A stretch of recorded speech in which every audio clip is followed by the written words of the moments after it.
Hey everyone, welcome back with another video. This one's Future Kingdom once again. And today I'm going to be reacting to My Dress Up Darling, episode 4. I'm so excited. If you've seen my previous 3 reactions to this series, then you know how much I love this frickin' series. Alright, it is like so frickin' good. It's better than I could have ever hoped that it could be. Like, when I first did my trailer reaction a few months ago, it definitely got me excited, to an extent. But the series has just been knocking out of the park every week. And I'm so excited to continue it. So let's just get straight to it here then. Alright. The episode will begin in 3, 2, 1, go.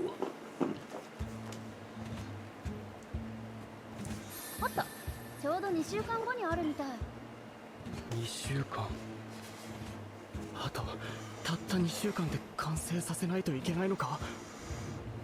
The pressure. 今の俺じゃひな人形の衣装を作るのでも時間がかかるってのに、人用ならその倍、いやもっとかかるんじゃ。正直作るのも初めてだし、2週間でできるものなのかすらわからない。もし間に合わなかったら、あんなに楽しみにしている北川さんを失望させてしまう。とにかく帰ってすぐ型紙を作って裁断して。裁断ってどれくらいかかるんだ。着物みたいにまっすぐに切れるところばかりじゃないし、2日や3日で終わるのか。ダメだ、時間がない。 I don't understand anything that he's saying right now. Pretty much. Aside from his anxiety, I understand that perfectly.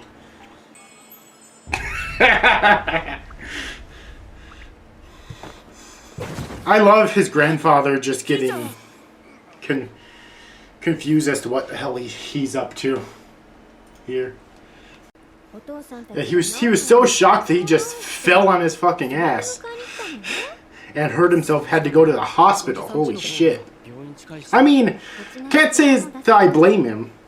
Oh, fuck.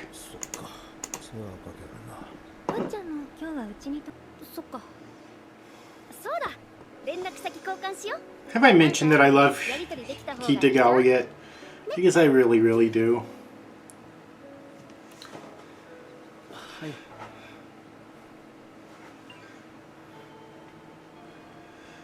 Unlike most of the time, unlike most of these like Gyaru characters in anime and manga, she is the reason to watch this. Or, not the only reason, but probably the biggest reason, though, to watch this series, is her. Which is a huge fucking improvement from last year, if you know what I mean. I can't even imagine how tough it is being a Japanese student, having to dealing with clubs and which you have to be in a club, and also like dealing with school stuff, trying to find time for yourself. It's like American high schools have clubs, but no school I've ever been to has forced its students to join clubs, and as such, I never joined a club.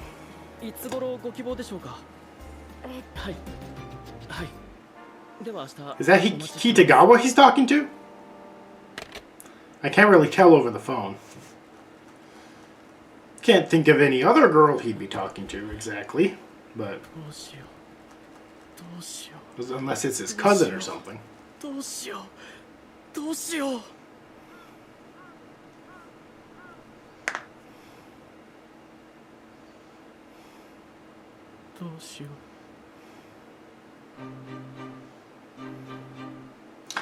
That is called severe anxiety, kids.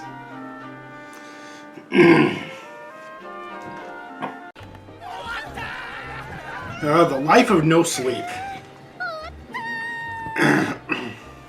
He's likely taking a lot of really long nights because he has to both work on his school stuff and also work on Kitagawa's costume. God, who voices that black and red hair chick? God, her voice sounds crazily familiar. Fuck. Like she's in pretty much everything, I think. Oh, apparently the dub actually of this series actually started today, so I'm pretty excited for that. I'm definitely going to be rewatching this eventually in dub. I'm thinking about doing re-reactions in dub. I'm not 100% sure, but yeah.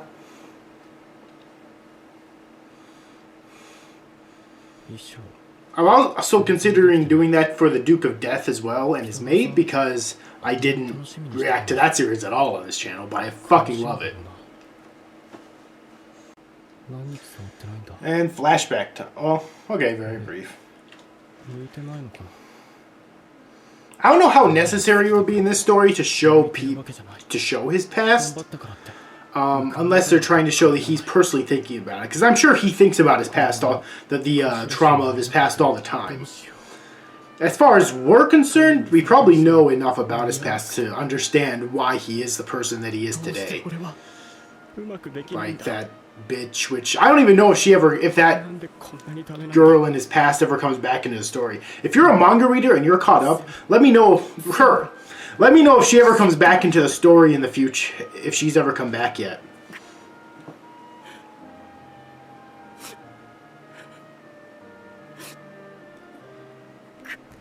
Is it too harsh to call a little girl a bitch?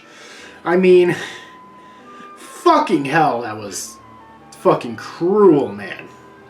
Is it too harsh for me to call a little girl a bitch? Let me know your thoughts on that too. If you think it's too harsh for me to call a little girl a bitch or not.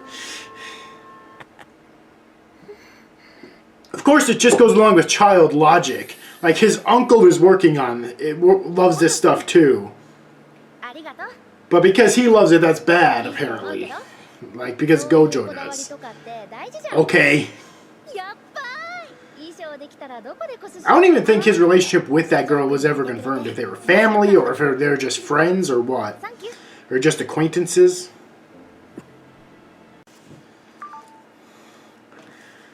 Okay, that was the best segment of the episode right there. I'm calling it right now. Only 14 minutes in, but...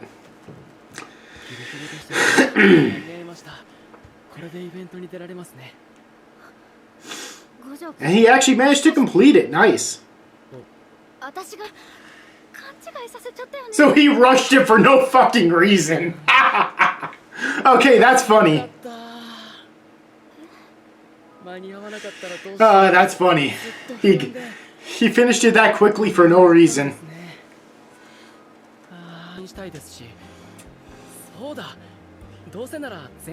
I can't express enough how much I love both of these characters.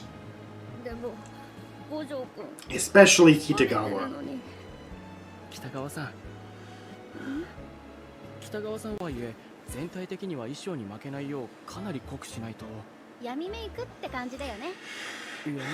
Somehow they keep topping themselves. Like, okay, that was the best segment of the episode now. And this is the best episode yet. How do they keep doing this? 4 episodes in, and every subsequent episode has been better than the previous. I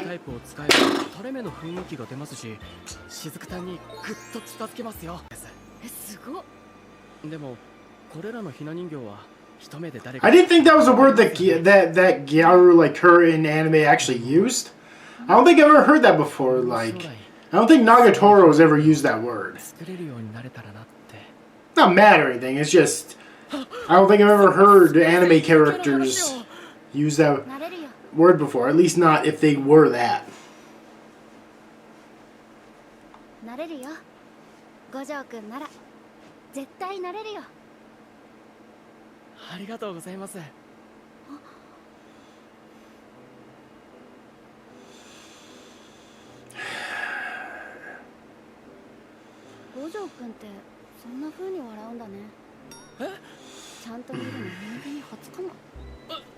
Guys, I'm pissed right now. But I'm going to tell you why at the end of this reaction. I just want to watch this. I just thought of something that pissed me off.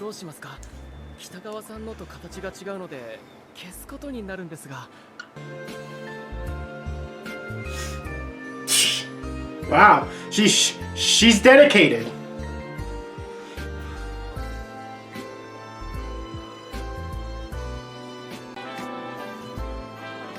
Oh, she looks fucking good in that. You seriously can't even tell it's the same person either. That's how fucking good the cosplay is. Where her appearance is literally completely transformed, it seems like.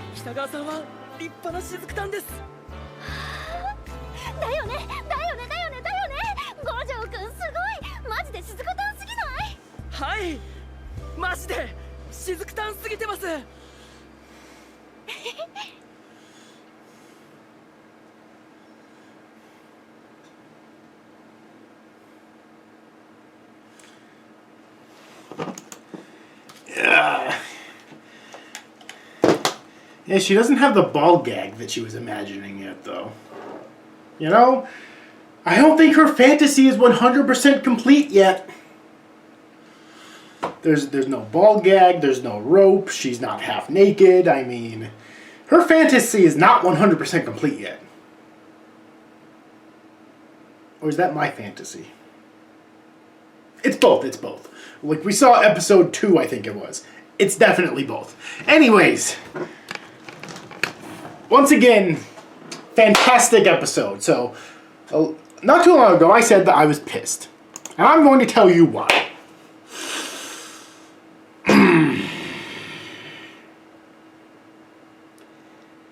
Look, I've said before that I want to make a video on Nagatoro.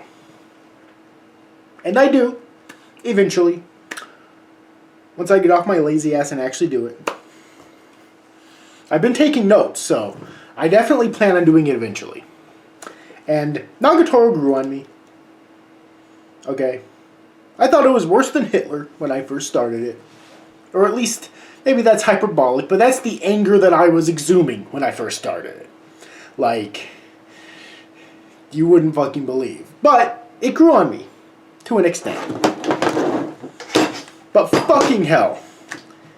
If you want to know how to properly give someone encouragement, look at this fucking series. The reason this pisses me off is because Nagatoro needs to take fucking notes. It's too bad that she's not a fucking otaku who watches anime, okay? Because she would probably be watching this show, and she would probably be taking a lot of fucking notes when it comes to looking how Kitagawa handles the same exact fucking thing. Giving the guy that she likes genuine encouragement.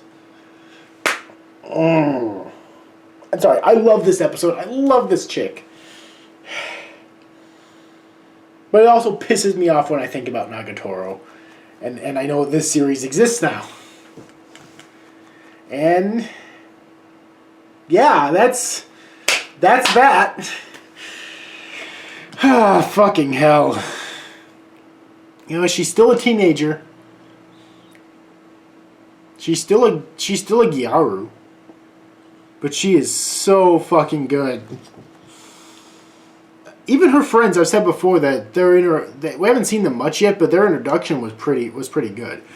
So yeah, I don't know how much more involved in the plot they're going to get. Like in Nagatoro, Gamo, and Yoshi, they're not like crucial to the plot, I don't think, but they seem to play a role at least more so than Kitagawa's friends do. So there's two questions I want you to answer in the comments if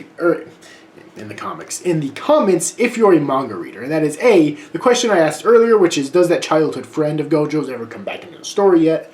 And if so, what kind of role does she play? Like, does it just bring all of his trauma come rushing back to him? And 2, do Kitagawa's friends end up playing a bigger role in the story going forward yet? Or not? Alright. So anyways, hope you enjoyed this. This was a fantastic episode once again. Like I said before, best episode in the series yet. I don't know how they keep doing that. And it's like, I said that scene where Gojo was like laying back on his bed and remembering his past was the best part of the episode. But then immediately after that, they gave us the actual best part of the episode. Alright, which was in, I think, Kitagawa's house. Or maybe it was Gojo's house, I'm not entirely sure. Where they had that conversation and you had Kitagawa crying and they had such an emotional, wholesome conversation there. And then frickin' Kitagawa trying on the costume, becoming Shizuka, and it looks so good. Oh, the series just keeps impressing me, okay? I'm going to be finishing it most definitely. I'm also planning on another video on this series where I talk about more in depth, in like a centralized area, why I love this series so much. But I'm considering actually reading the manga first and catching up with that before I do that. Alright. So anyways, hope you enjoyed this video. If you did, please make sure to give it a like and subscribe to my channel for more content in the future. Hit the notification bell if you want to know whenever I upload a new video, because I release new videos all the time. Share around other places on the internet, such as YouTube, Facebook, Twitter, etc. If you think it deserves it, to try to help get it and my channel more attention. And like always, comment on the video down below, because that'll help my channel out. Let me know your thoughts on this video, on this episode. What was your favorite segment in the episode? And also answering the 2 questions I asked previously, if you're a manga reader. Anyways, hope you enjoyed this video, and I'll see you guys next time.